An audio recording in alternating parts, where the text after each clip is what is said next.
The white man is a master of propaganda and manipulation. And he, as the youngest man in the world, has convinced the oldest man in the world that you are nothing without me. One of the greatest victories of white supremacy in the past 1,000 years was that they have convinced people that they are, in fact, superior to everyone else. And one of the reasons African people are not doing better, we believe that the white man is better.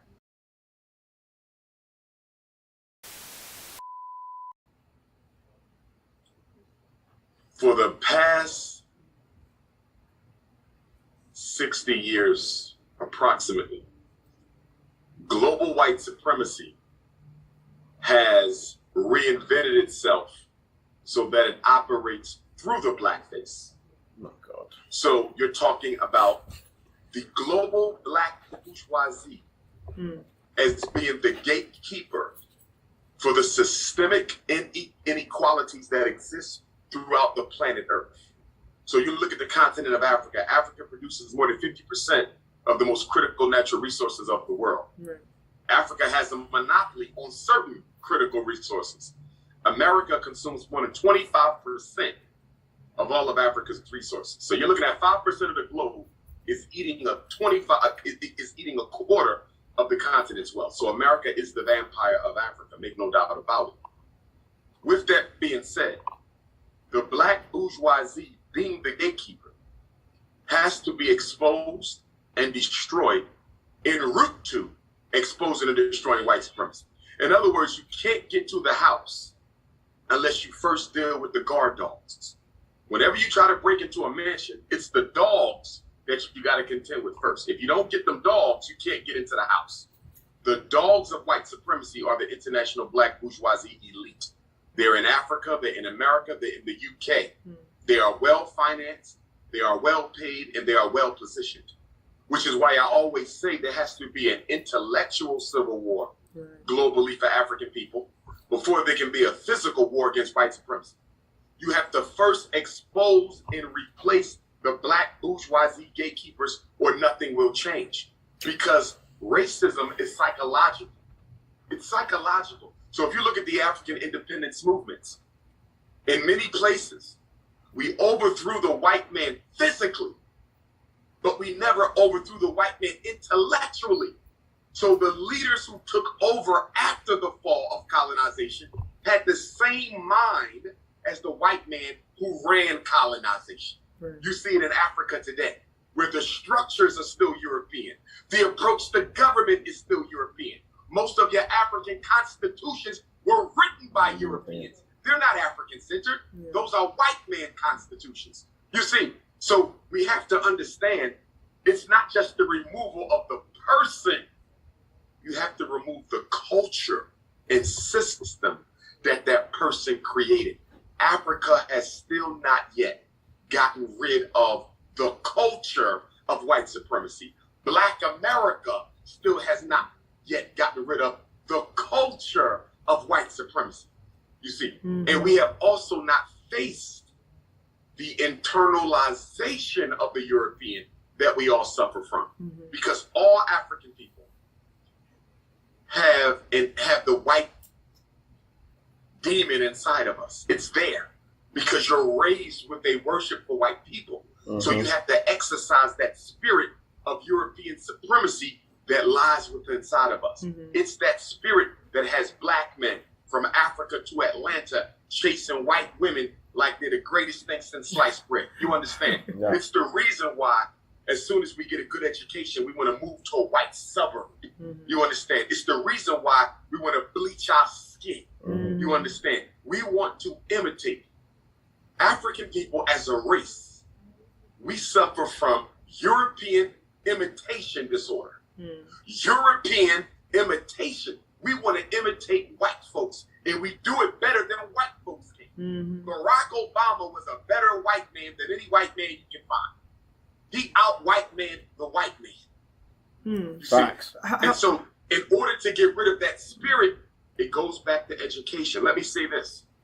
My ancestor, Frederick Douglass, for whom the school is named, he said, it is better to raise strong children than it is to repair broken men.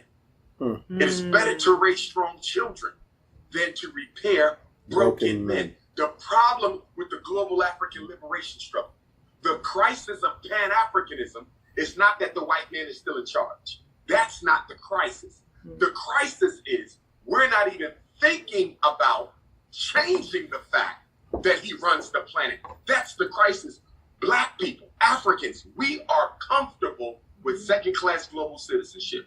As long as I can have a Mercedes, a white girlfriend, a cell phone, a doctorate from Oxford or Harvard or Yale, as long as I can have the trinkets of white civilization, I don't care if the white man is in charge. That's the problem. Slavery and colonization took away from the African the natural desire to control your reality and your destiny.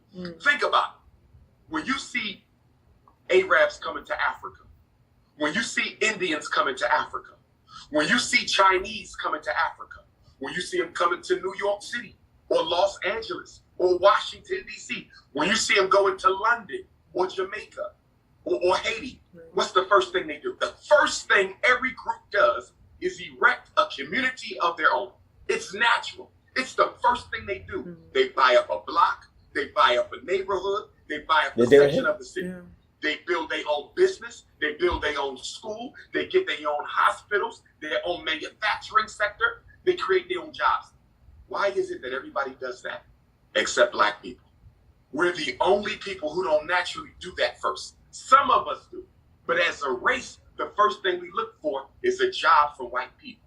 The first thing we look for is acceptance from white people. And let me be clear, one of the reasons we are still not free, politically or psychologically, one of the reasons we are still not free, politically or psychologically, is because we're still thirsty for the approval and validation of white people. Well, I got news for you. No group that wants to be free will ever achieve freedom as long as they are psychologically dependent on the people they gotta fight for their own human validation. Doesn't make sense. The white man is a master of propaganda and manipulation. And he, as the youngest man in the world, has convinced the oldest man in the world that you are nothing without me.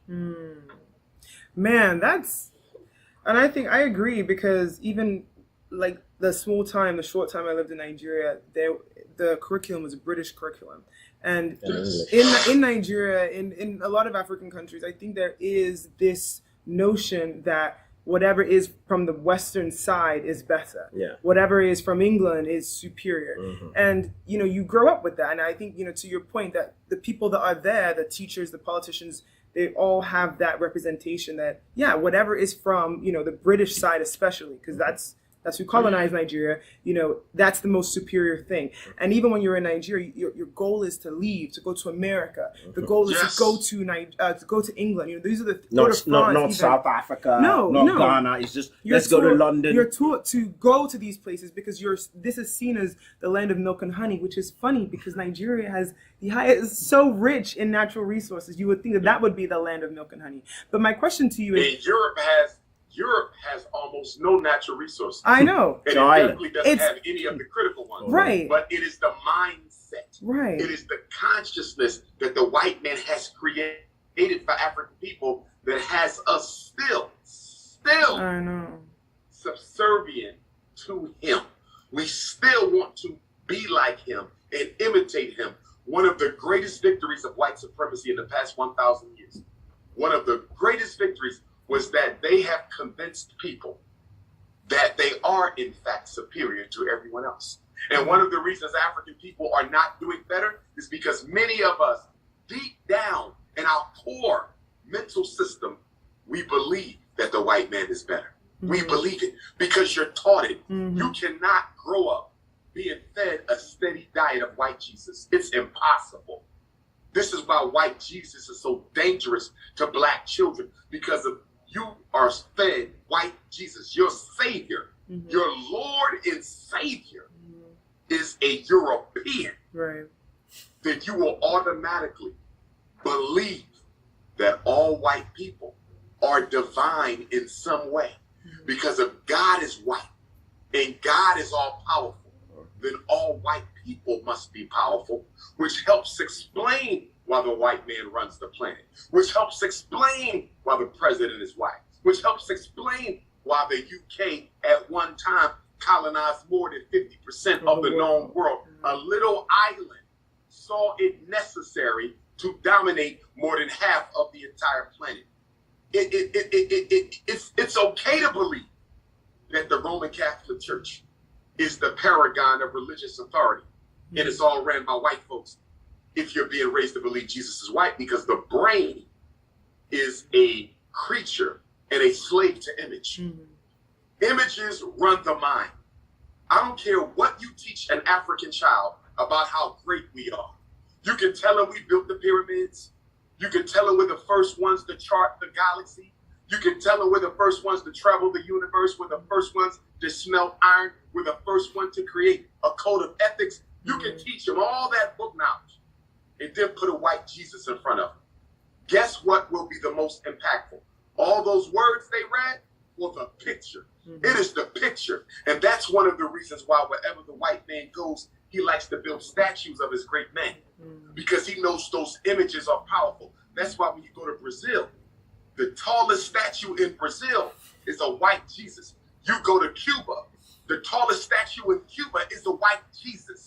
You understand? The reason those Jesuses are all around the African world is to serve as a constant apparatus to program the African child into believing no matter where you go or what you do, the white man is still God. If you do not break the psychological chain, if you do not break the psychological chain, you will break nothing else. Until you change the way African people think about themselves, their potential, and their enemy.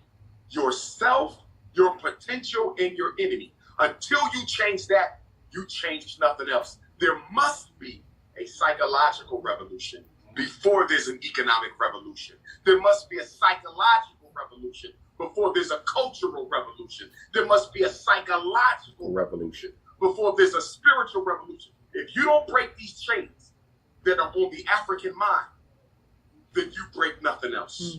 Change the mind and the body will follow. But if you try to change the body without changing the mind, that body will end up once again in the hands